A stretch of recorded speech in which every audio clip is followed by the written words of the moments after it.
Claro. Bien, en la página número 34 tenemos algunas preguntas. ¿Qué entiende por relaciones sociales? ¿Qué es la clase social? ¿Qué clases sociales conoce? ¿Y qué es la identidad profesional? Esa parte la van a contestar y me la van a mandar. Igual, de igual forma, yo siempre les reviso el libro a todos, sin excepción, y entonces ahí voy a revisar que hayan contestado. Luego tenemos cómo se forma una estructura social. Cuando hablamos de estructura social nos referimos al conjunto de interrelaciones relativamente estable en una sociedad. La estructura social tiene como unidad al grupo social. El equipo social se constituye por unidad social identificada por los observadores internos. Cada individuo tiene un rol que define su participación en el grupo. La permanencia del grupo supone una estabilidad en el tiempo, intereses y valores comunes. Eso, así se constituye un grupo o un equipo social más bien. Los grupos sociales pueden ser primarios o comunitarios. En el grupo primario es de dos o una persona, en medio cinco o seis que interactúan entre sí en forma más regular e intensa que otras personas del mismo entorno. Son primarios porque son fundamentales en la formación de la naturaleza social y los ideales del individuo. Existen tres condiciones físicas que los caracterizan. La proximidad física, que permite el intercambio de ideas, sentimientos, la conversación de gestos. La pequeñez del grupo, para favorecer la cohesión y la intimidad, debe de ser reducido. El conocimiento personal y la participación directa se favorecen. Número 3, la duración de la relación. Se necesita tiempo para lograr esa cohesión. Algunas características sociales de estos grupos son que tienen identidad de fines, la relación es un fin en sí misma, la relación es personal, la relación es inclusiva, la relación es espontánea. Estos son algunas de las características de estos grupos. Y aquí tenemos los grupos primarios. ¿Cuáles son? Puede ser, por ejemplo, la familia, porque en las familias por lo general andan mínimo tres personas y ahí van entre seis o siete, por ahí. En la escuela, pues en la escuela ustedes saben que cuando uno asiste a la escuela, a excepción de estos años de pandemia, uno siempre hacía amistad con alguna persona más, entonces siempre eran mínimo dos personas. ¿Quién de ustedes no tuvo alguna vez algún compañero con el que siempre se llevaban? Creo que todos. Entonces, desde ahí ya son grupos primarios, porque si se fijan, aquí decía que es el grupo de 2 a 12 personas, de 2 a 12. En el caso de la iglesia, pues igual, cuando se va a la iglesia siempre se arman esos pequeños grupitos. Incluso si la iglesia es muy grande o el lugar donde se reúnen es muy grande, siempre hay unos grupos que son como separados, que se llevan entre ellos. Entonces, esos son los grupos primarios o comunitarios. Tenemos los secundarios o asociacionales. Se entiende por grupo secundario aquel en el cual las personas que lo conforman mantienen relaciones formales, no estrechas, y las razones que las unen son de trabajo o de alguna índole no personal o amistosa. Un ejemplo, un sindicato de trabajadores, una cámara de comercio de la ciudad donde se vive, los compañeros de oficina. Estos grupos, eh, estos grupos no necesitan vivir en proximidad física y abarcan un gran número de individuos. Como priman los intereses utilitarios, las relaciones no se presentan como fines en sí mismas, ni personales ni excluyentes. Cada individuo participante del grupo secundario considera y valora a los otros individuos como medios para lograr sus propios fines. Las características de los grupos secundarios. Hay división funcional del trabajo, actitudes de lealtad y sistemas de control, de control interpersonales. ¿Qué significa esto? En el trabajo es el caso más claro. Si trabajan en una empresa grande, hay división del trabajo. Cada persona se encarga de hacer una labor en específica o cada grupo, no necesariamente persona individual, sino que cada grupo. Cuando dice actitudes de lealtad, pues se refiere a que en un trabajo, si yo tengo un compañero con el que estoy haciendo la misma labor, no voy a ir a hacer algo para perjudicar y que a él le salga mal, porque el fin es que a todos nos vaya bien, o así debería de ser, ¿verdad? Y los sistemas de control interpersonales, que eso ya son sistemas que se utilizan para mantener el control de las relaciones interpersonales. Por ejemplo, hay lugares laborales donde no permiten que compañeros de trabajo sean novios y cosas así. Hay diferentes tipos de empresas en las que tienen sus propias reglas para controlar estos sistemas, tener estos sistemas de control. En los procesos y relaciones sociales, la cultura y la personalidad individual. Vamos a ver que se conectó Anthony. Bien. La cultura y la personalidad individual. Todo individuo es poseedor de una cultura propia, porque la cultura es todo lo que se aprende y es compartido por los miembros de una sociedad. Por ejemplo, la herencia que la persona recibe del grupo social al que pertenece es el idioma, las tradiciones, las manifestaciones artísticas, la relación con Dios, el sentimiento de trabajo e incluso el modo de ver la vida. Esto es importante porque, fíjense bien, y voy a abarcar así en casos en específicos. No sé de aquí quiénes sean religiosos, pero los que son religiosos y van a una iglesia en específico, con una religión en específica, la mayoría va a esa iglesia. ¿Por qué? Porque los padres iban ahí, porque los padres iban.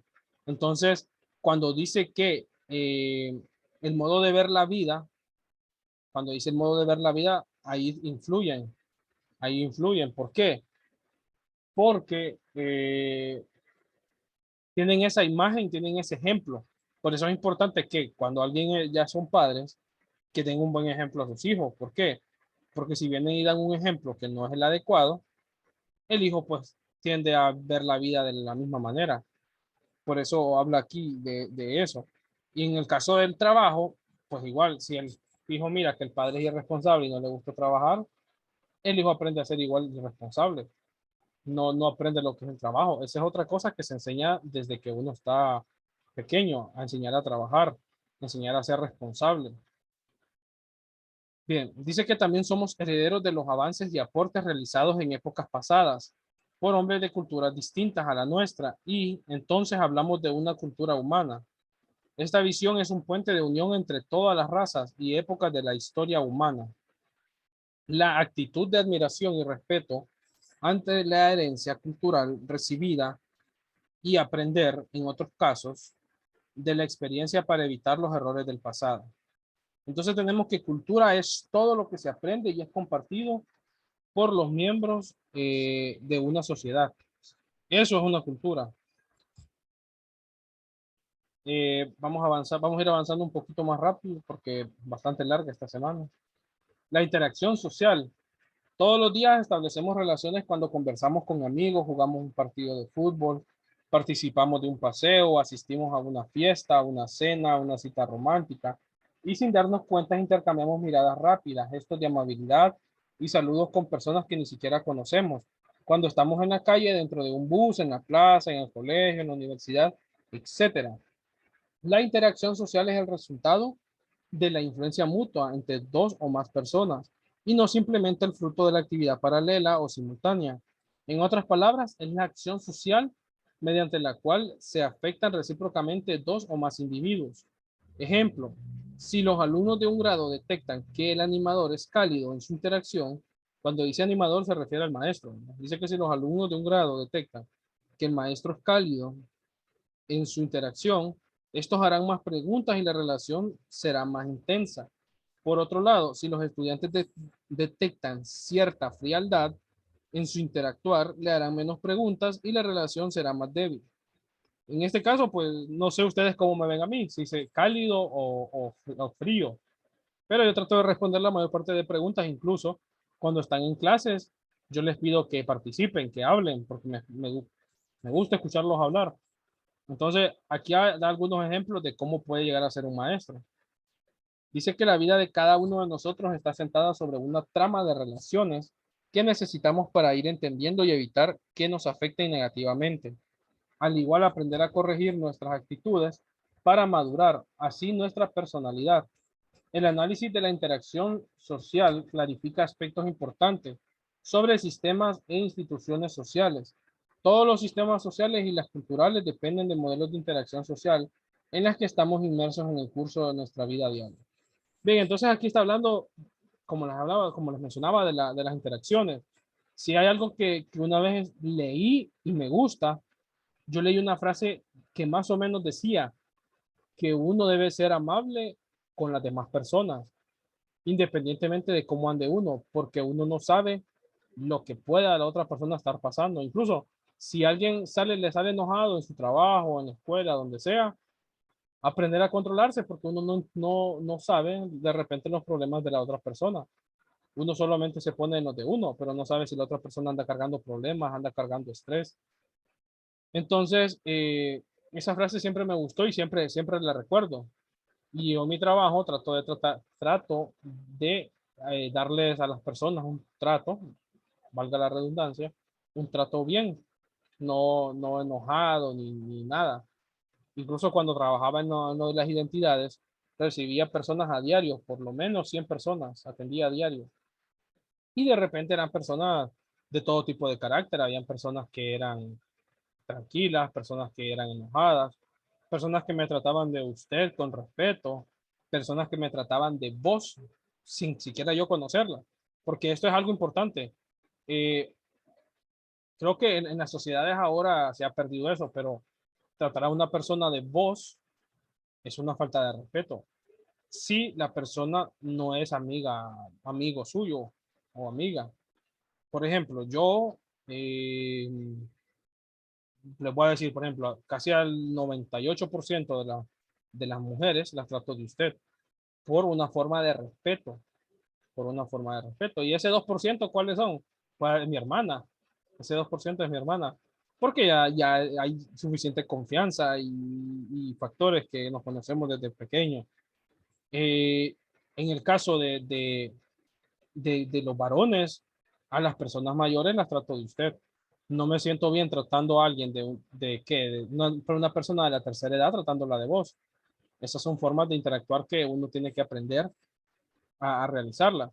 La sociedad ahora quiere imponer que eso está bien, que un hijo trate de vos a su padre, pero no es lo correcto.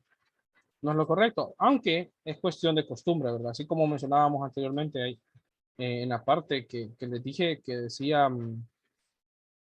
sobre los hábitos y todo eso, pues es cuestión de costumbre. Bien, los modos de interactuar, y aquí donde van los modos de los que estaba hablando, algunos. La interacción formal, que es la que está inspirada por acciones protocolarias, por ejemplo, una entrevista de trabajo, la realización de una conferencia de prensa. La interacción informal es la que se realiza de manera espontánea, por ejemplo, cuando un niño encuentra en un parque y se pone a jugar con otros niños, unos adolescentes, entablan una conversación en la calle. Está la interacción transitoria, que esa es cuando se caracteriza por un acto pasajero, por ejemplo, el ama de casa que va de compras o el contacto de dos personas que se encuentran en la calle. Un saludo, por ejemplo, de buenos días con el vecino, con las personas que se encuentra uno cuando sale en la mañana o en la noche. Interacciones permanentes se produce cuando dos o más personas interactúan entre sí de forma más duradera, lo que da lugar a una relación social. Son ejemplos de este tipo de relaciones familiares, laborales, de amistad. ¿Por qué? Porque las familiares uno las mira todo el día, todos los días, pasa aquí en las casas con ellos. En el caso de laboral, pues incluso hasta se llega a dar más todavía que la familiar, porque por lo general las personas que trabajamos un mínimo de 8 horas. Algunos trabajan más, entonces ahí incluso hasta más en lo laboral. Y de amistad, pues uno siempre pasa en contacto con los amigos, ya sea por vía texto, llamadas en persona, como se pueda. Y existe la última interacción, la interacción cero, llamada también interacción poca o nula. Es aquella que se establece en un solo sentido sin que exista influencia por parte de otra persona. Por ejemplo, contemplar un cuadro, escribir una carta a alguien que no la lee ni la contesta. Son acciones de poca o ninguna interacción social. Vaya, por ejemplo, una interacción de poca o una interacción cero son los mensajes que yo mandé hoy para que entraran a clases y en el grupo son varios y solo hay tres. Solo hay tres. ¿Qué significa? Que los demás no hubo interacción, no les importó el mensaje. Solo una persona se excusó para decir que no iba a entrar y me dijo por qué. De ahí todos los demás, no ninguno se excusó. Entonces, a esa forma de interacción es interacción cero. Esa forma. Otros sociólogos clasifican la interacción social como directa o indirecta. La interacción cara a cara es llamada directa, que es en la que se realiza de manera abierta sin intermediarios, por ejemplo, la que se produce en la familia, con amigos o compañeros de trabajo. La interacción indirecta es la que se produce cuando los miembros de una estructura social obedecen o desobedecen normas y principios. Por ejemplo, tratar con igualdad y aprecio a las personas, respetar las leyes de tránsito, proteger los lugares públicos, estimar a las personas mayores, son acciones en las que se presenta una interacción real y auténtica, pero indirecta. ¿Por qué es indirecta? Pues porque uno lo hace vaya, por ejemplo, respetar a las personas mayores, uno lo hace porque es un valor, el respeto. Por eso, entonces uno lo hace, ayuda a las personas, respeta leyes de tránsito, proteger lugares públicos o áreas verdes. Son cosas con interacción indirecta. Para evaluar la interacción existen los siguientes factores.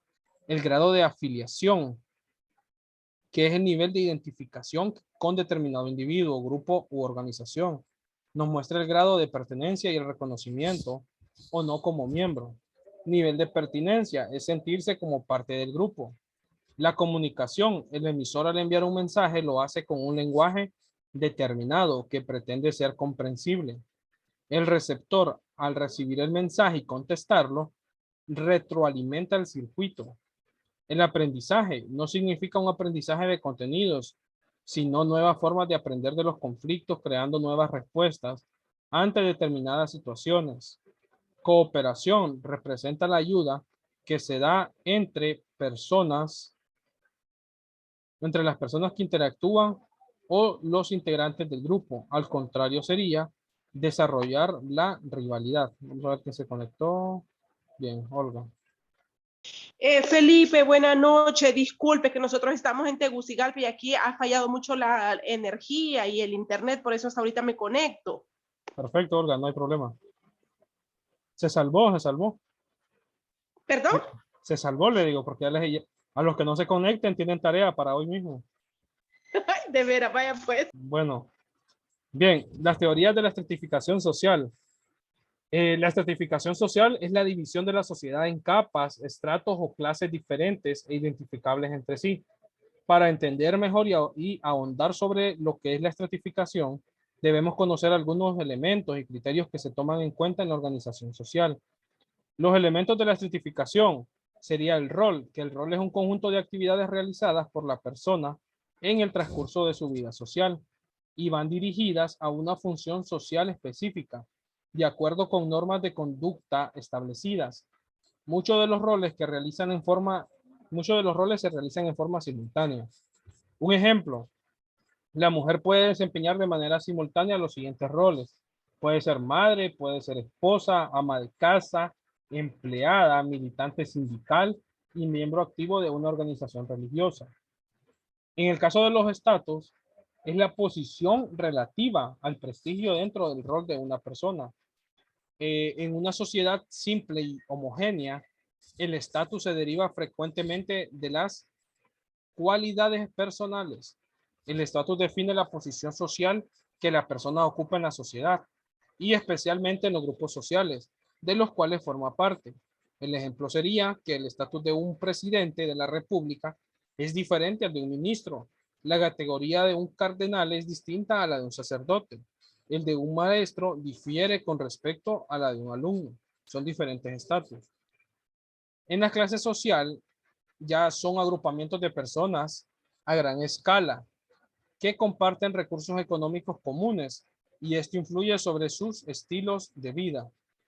Es la división jerarquizada basada en las diferencias de ingresos y riquezas y grupo social que posee la misma posición económica en la sociedad.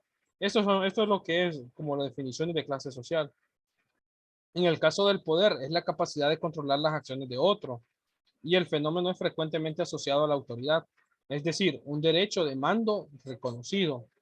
Por ejemplo, aquí el ejemplo más claro es, por ejemplo, en los poderes del Estado. Cada Estado en Honduras y en diferentes partes del mundo tiene una función. Sabemos de tres, aquí hay tres poderes. Es el poder ejecutivo, el legislativo y el judicial. El ejecutivo, pues, es el principal, que sería el del presidente. El poder legislativo, pues, es el Congreso, el de las leyes. Y el poder judicial, pues, es el poder referente a lo que es la justicia. En el caso de la estratificación social, según el diccionario de la Academia Real de la Lengua Española, la palabra estrato significa la forma de diferenciación social que consiste en la ordenación de los actores sociales en una jerarquía de prestigio, de acuerdo a los sistemas de valores predominantes en la sociedad. Para la sociología, la estratificación se puede definir como el proceso en donde diferentes asociaciones llamadas estratos o capas, sus miembros comparten un grado de prestigio, propiedad y poder que es distinto a los demás. Las teorías de la estratificación social son varias. Está la teoría de Carlos Marx. Este pensador, las clases sociales surgen, para este pensador las clases sociales surgen como grupos antagónicos u opuestos entre sí dentro de un contexto histórico. Quienes controlan los medios de producción, es decir, los dueños de las fábricas, haciendas, bancos, explotan a los que carecen de esos medios de producción. Para Marx, la clase que controla la vida económica de una sociedad está en la capacidad de controlar otros aspectos de la vida social, como actividad política, el Estado, los medios de comunicación, etc. La ley está planeada para proteger los intereses de la clase dominante y todos los elementos como educación, policía, ejército, religión apoyan al sistema imperante. El capitalismo como modo de producción no depende solo de la tecnología, sino también de la propiedad privada. De esos medios de producción, esto sitúa a propietarios y no propietarios en distintos estatus sociales. Esa es la teoría de Carlos Marx, que aquí aparece como Karl Marx. Es este que sale aquí de primero. En el caso de la teoría de Max Weber, este sociólogo sostiene que la estratificación social depende de los siguientes factores: la riqueza o recursos económicos, el poder o los recursos políticos. Dice que el poder puede venir de varias fuentes. Así se tiene el poder que acompaña un rol, por ejemplo, la autoridad de un presidente de la República, de un padre de familia, de un maestro, de policías, etcétera. El poder que depende de la fuerza y la amenaza, como el rol que juegan los generales de un ejército, los sicarios, eh, el crimen organizado, las pandillas juveniles, etcétera. El poder derivado de las cualidades personales como la inteligencia, eh, el encanto, la habilidad para inspirar y organizar a otros y otras cualidades. A estas cualidades, Weber le da el nombre de carisma. Son ejemplos de este poder los líderes auténticos. El prestigio o los recursos sociales. El prestigio es una posición social, es el grado de respeto o estima que una persona recibe de otros. Este factor está determinado por el estatus. Estas son las fuentes de las que, según Max Weber, se puede venir el poder, se puede obtener el poder de esas fuentes. Cosa que puede ser cierto, si se fija, habla sobre carisma. En el caso de la política, así es como llegan, bueno, o antes llegaban los presidentes así. Ahora ya llegan ya, pero por dinero, ya no llegan con carisma. Y así hay diferentes roles aquí que mencionaba. Por ejemplo, dice que el que acompaña un rol importante, por ejemplo, la autoridad de un presidente. Si ustedes se fijan aquí en Honduras, se ha dado el fenómeno de que La persona que sale de nuevo presidente es porque estuvo cerca de otro expresidente. Un ejemplo claro, por ejemplo, después de Manuel Zelaya Rosales estuvo Porfirio Lobo. En el caso de Porfirio Lobo, él llegó a la presidencia pues por el efecto que hubo de ese año. Después de él siguió Juan Orlando Hernández. Cuando Porfirio Lobo estaba ahí en el poder ejecutivo, en la presidencia, el presidente del Congreso era Juan Orlando Hernández. Entonces de ahí avanzó. Y después quisieron hacer lo mismo con Narria Fura, que era el alcalde, pero no se pudo. En cambio, quedó Xiomara Castro ahorita, actualmente. Xiomara Castro no tiene que ver con Juan Orlando Hernández, pero ella es la esposa de un expresidente. Entonces, a eso se refiere cuando dice que el poder acompaña un rol. Ahí va, ahí va. Son personas cercanas a los que ya han tenido el poder. Entonces, de esa manera pueden seguir manteniendo el poder. Existe la teoría funcionalista. La teoría funcionalista se argumenta que la estratificación es parte necesaria e inevitable para la vida social. Un ejemplo, las pruebas o los exámenes de admisión para entrar a las universidades, los exámenes para optar a cargos, la comprobación de méritos son algunas técnicas de medición de desigualdades. Una vez establecidas esas valoraciones, son premiadas con ingresos a las instituciones, salarios altos, prestigio, etcétera. Por ejemplo, cavar zanjas no requiere un alto grado de inteligencia o un largo proceso de capacitación. En cambio, obtener un doctorado en medicina, informática, economía, necesita de cierto grado de inteligencia y una larga capacitación. Entonces, en resumen, para el funcionalismo es primordial la meritocracia, o sea, el poder de los méritos o éxitos, que está basada en la igualdad de oportunidades y no en la igualdad de resultados. En el caso de la estratificación global, dice que actualmente las relaciones económicas ya no están encerradas dentro de los límites de un estado o nación, sino que forman parte de un sistema mundial capitalista. Dentro de este tipo de relaciones existen dos clases de estados. Existen las potencias industriales, que son ricas, poderosas con economía altamente diversificada, operan como clase social alta internacional, son dueños o controlan los medios de producción a escala global o planetaria. Y existen los que son las naciones subdesarrolladas, que a esas pertenecemos nosotros, llamadas también del tercer mundo o en vías de desarrollo, de las cuales Honduras forma parte. Funcionan como clase baja internacional. Son las encargadas de suministrar materias primas y mano de obra barata. Los gobiernos de los países ricos o las compañías transnacionales controlan los derechos sobre los minerales, sistemas de transporte, negocios de importación y exportación, y algunas veces hasta la tierra. Las naciones subdesarrolladas son alentadas por las naciones ricas a especializarse en exportaciones de materias primas y productos agrícolas como el café, caucho natural, cacahuates, cacao, bananos, cobre, hierro, níquel, estaño, petróleo, gas natural, etcétera. Entonces aquí nos están hablando más o menos de qué pasa. A nivel mundial se ve así. Potencias industriales como que Estados Unidos, Rusia, China, son países que son potencias. Y países subdesarrollados que son, por ejemplo, nosotros, Centroamérica. Eh, hay tal de repente algún país centroamericano que está más desarrollado que nosotros. En Latinoamérica, en el lado de Sudamérica, hay unos que son igual de nosotros, son de subdesarrollados y así. Dice que esta política trae para los países pobres dos consecuencias. Al producir para la exportación, se alteran patrones tradicionales de producción de alimentos, dañando la autosuficiencia agrícola, perdón. La tierra destinada para alimentar la población nacional es utilizada para producir y vender sus cosechas al mercado mundial. Entonces, esas dos consecuencias son las que trae ese tipo de política en las que se vende barato todo lo que uno tiene por ser un país subdesarrollado. ¿Cuándo debería de venderse caro? Porque quien lo está pagando, porque tiene pues, para pagar. Pero no, aquí todo se vende barato. Si es para países, si es para afuera. Pero cuando uno compra las cosas aquí adentro son más caras, más bien. Entonces, son cosas que de repente no están bien, pero ¿qué se le va a hacer si ya están así? Bien, el desarrollo humano en Honduras.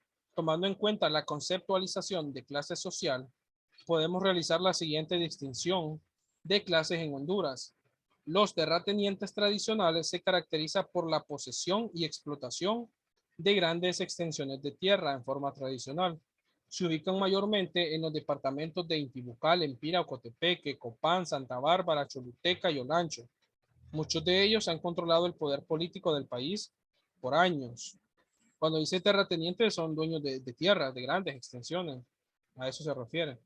En caso de la burguesía dice que se caracteriza por su poderío económico político, que ha sustituido al de la clase terrateniente. Se dividen en tres estratos. La burguesía agraria, que está ligada a las plantaciones de banano, caña de azúcar, café, palma africana, explotación maderera y ganadería.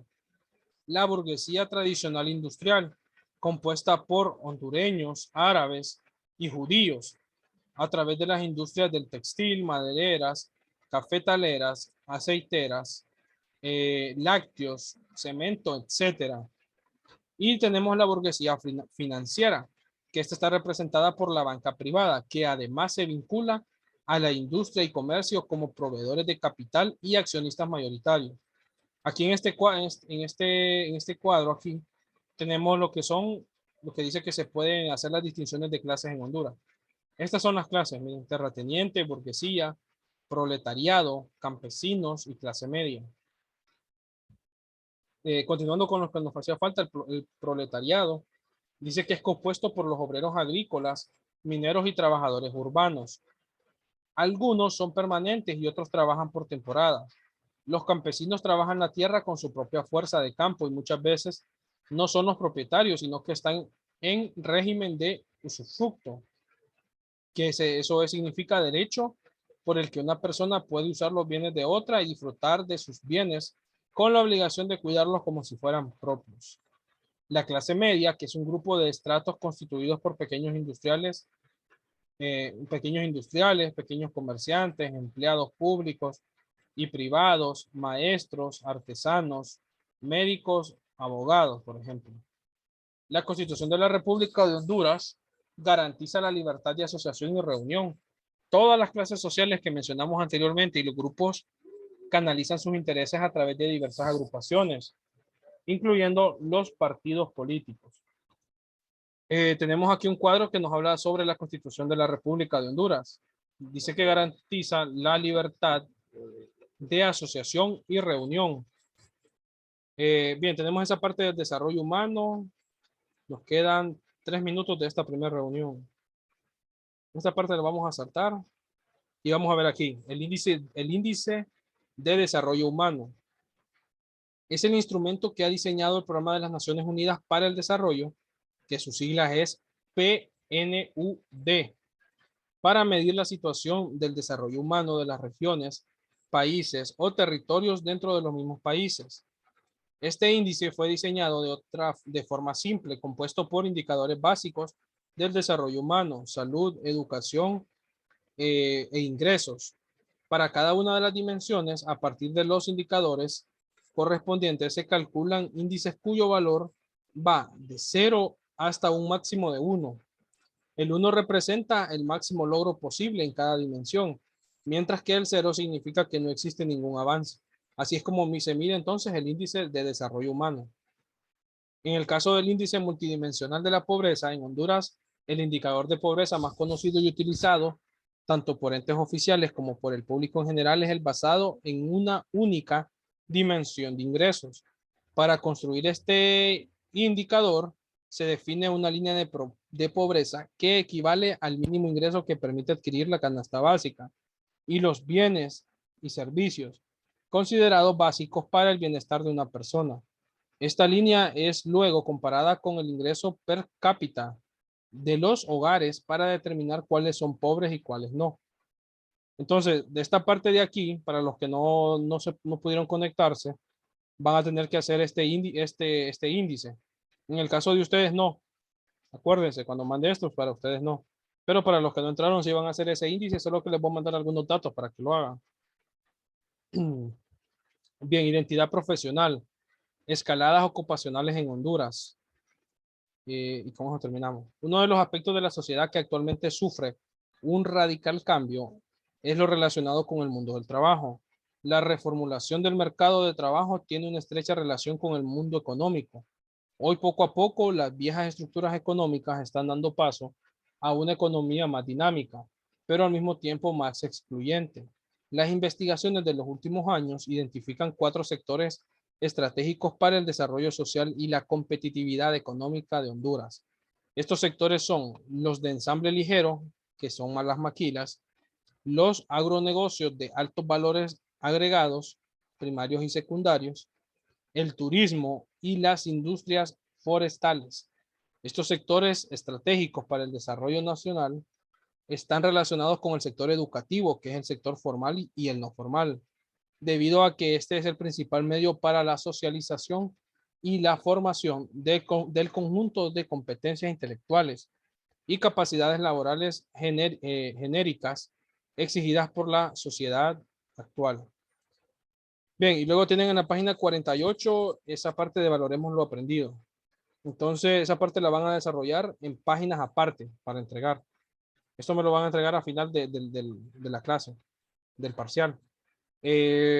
Vamos a volver a conectarnos. Se va a cortar la clase ahorita, pero vuelvan a conectarse.